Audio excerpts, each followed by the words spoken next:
Multimodal teaching, at its heart, is being conscious of your modes of delivery and ensuring they best match your desired outcomes. Presenting information in multiple ways to our students leads us to endless choices. It opens endless doors. But which one do we walk through? Which door is the right one?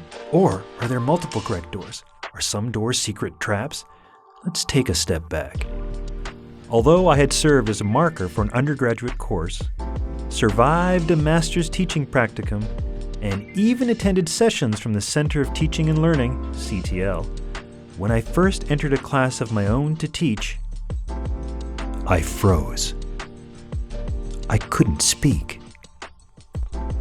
Moments earlier, I had printed off the syllabus, but the stapler function was not working, so I had to make crisscross piles of numbered syllabi pages. I laid out the piles onto a table that, fortunately, was at the front of the class. Unable to speak, I smiled, pointed at the piles of pages, and nodded as a bubbly young student spoke up. "Oh, you want us to grab the pages of the syllabus? That's great!" Never had I been more thankful for such enthusiasm. Thank you, dear student. As the students neatly formed a line and picked up each successive page, I stood impressed by the coordination of their impromptu task. I sipped on a bottle of water, like a toddler learning how to drink. As the students returned to their seats, I finally spoke.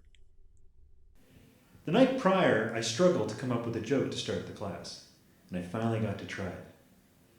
As you know from the syllabus, this is our textbook. It's the only copy, so I'll have to share. The class laughed. I relaxed, and I became energized by the beautiful music of their laughter.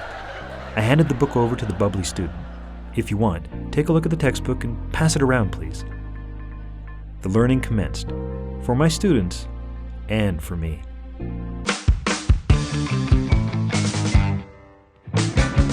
However, I can still be filled with doubts about my teaching, about reaching students, and about what is and is not effective. I wonder how I can improve the student experience. Perhaps I should incorporate a Kahoot. I need to use a Padlet, so long as there's no subscription fee. What's all this talk about a flipped classroom? I can barely flip a pancake, let alone a classroom. I realize that I've been looking outside to all those trends, techniques, and technologies without reconnecting with myself, with my own voice as a human being and as an instructor. All of these dynamics are social, outward-facing, and thus risk distracting us from one person, you. Periodically, when approaching a course, you will find it helpful to reconnect to yourself, to go inward, or to look inside yourself for that spark that excites you about your field, subject, and teaching. At the heart of building a course, there's you. Your voice or stewardship is the most unique part of your course. You are the one connecting students to the material. Ask yourself, who are you as a teacher or facilitator? What do you like? Why do you like the field that you're teaching? Reflecting on these questions can help you recenter before stepping back into a classroom.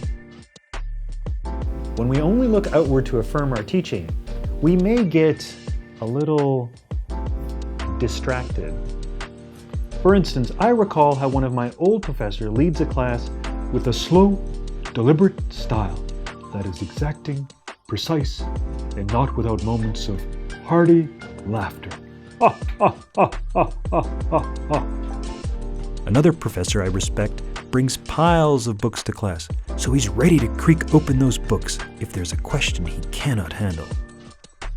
I know one professor who rapidly fills the board with equations, one who stands still at the lectern to talk, and another who interacts with the students. I know a professor who relates stories to a class, which I always found fascinating, but which some others found boring. When we look outward, we may find some inspiration and approaches to adapt, but we may also risk losing confidence in ourselves and risk not paying attention to our own voice. Just because another professor jumps around in class doesn't mean you have to invest in a trampoline. Just because another professor speaks softly, with long pauses, doesn't mean you have to. By the way, I should add that each of these professors existed and delivered great classes. They were different in so many ways, but one thing they had in common was a genuine passion for the material. That passion is what connects to students, not the tools or the delivery style. By nurturing the connection within us, to the material we teach, and to our students, we can energize ourselves for teaching in a variety of ways. In other words, when navigating our memories of quality instructors, our journey through teaching resources, and our interest in technological advances, we must also nurture our inner enthusiasm for our subject and for our students.